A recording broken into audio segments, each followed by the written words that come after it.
Okay, so this is now about an hour and a half following an L4/5 lumbar discectomy on the left side and a decompression on the right and stabilisation. So how are you feeling? I'm feeling good. The pain is completely gone. There's no more pain ripping off my lower leg or the side.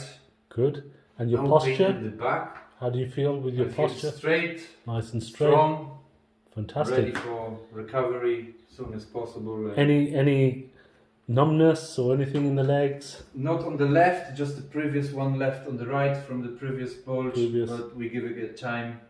Good. And are you feeling straight?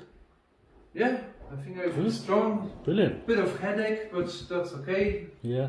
So Excellent. Considering only 1.5 hours, and with you'll the be pain I was used to, every little pain won't matter. good. So, Can I see you walking? Yeah, perfect. So you'll be ready to go home very shortly. yes. Getting dressed and off you go. Great. Great. Well done.